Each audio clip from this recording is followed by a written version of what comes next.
MGF Custom / Reviews.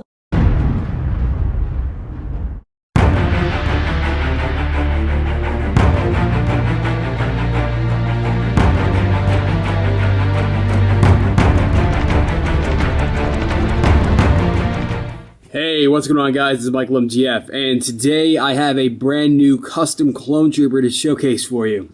And this is Sergeant Hound. Sergeant Hound just made his first appearance in Star Wars The Clone Wars Season 5, Episode 18, The Jedi Who Knew Too Much, last Saturday, which was an absolutely fantastic episode, by the way. And usually I'm not one to rush into making clone troopers, but there was enough reference pictures, and JPO97 Studios designed the decals pretty quickly, so I figured, what the hell, and I went through with it, and here he is in Lego. Now, if you couldn't already tell, I did actually do a little bit of sculpting work on the helmet just to make the figure that much more accurate. And if I didn't, it honestly probably wouldn't have looked like Sergeant Hound, because Sergeant Hound has something that I guess you could call face capes on his helmet. It's basically, he has like it's almost like waist capes on his helmet. It's hard to describe. You'd have to see the episode to understand what I mean. But either way, I sculpted it on, both of them on to his helmet. So yeah, and by the way, this is actually a Phase 2 figure. This is not a Phase 1 ARF Trooper helmet. So, yeah, cool stuff. Now, anyway, let's go ahead and get a better look at it in the 360. You're an imposter. Okay, so we'll begin with his helmet. And his helmet in the actual show had what looked to be like some sort of face capes, you know, like capes coming down from his helmet, similar to a waist cape, but instead there were two pieces of it coming down from his helmet, which is... honestly, it was a little bit overdone in my opinion, but either way, it was on his helmet, so I had to put it on the figure. So to do that, I sculpted it on and then painted all of the details, and those details were a gray set of teeth on both ends of each flap. And you can see those came out very nice, looked very sharp and accurate. Then the entire helmet has a lot of red detail, a ton of red markings, and just overall a much different color scheme than your average ARF Trooper helmet, considering this is an entirely different ARF Trooper. And then you can see I actually did take a Lego antenna piece, cut the top off of it, and paint that white and glue it to the side of the helmet, which is actually, that piece is more accurate than doing the same to a rangefinder. So I think that definitely was a good move in my opinion, or on my part.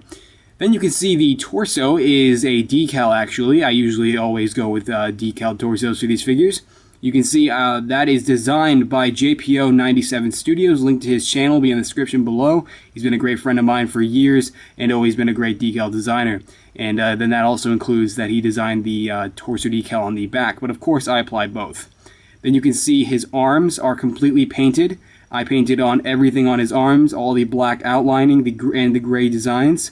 And that is all accurate. Pretty much what this character is, aside from his waist cape, is he has his own unique helmet, but then in terms of overall concept, he's just a gray shock trooper.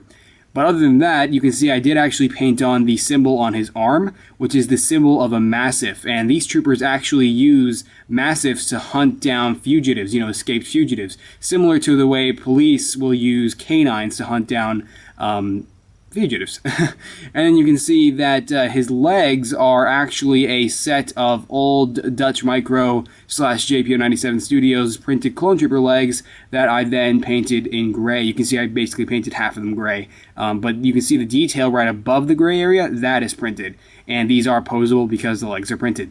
Then you can see his waist cape is a basic Lego fabric waist cape that I painted in white, and then I added all of the red detail to it to really, you know, make the waist cape accurate, just like the rest of the figure to the character from the show. And then, other than that, he wields a set of Clone Army Customs DC-17 pistols, which definitely complement all clone troopers very well. So, other than that, that is about it for Sergeant Hound. I definitely think I did a great job on him, and if you do too, leave a comment below, because I'd love to hear your opinion. So, other than that, that is about it for this one, and let's go ahead and finish this video. So that is about it for this showcase video, guys. I hope you enjoyed, and if you did, be sure to leave the video a like below, as it does go a long way. And if you don't, I'll probably have to put myself in a life-size hamster ball and roll down the stairs. But, yeah, so I'd love to hear your opinion in the comment section below as well. So yeah, I'll see you guys later. Okay. Bye!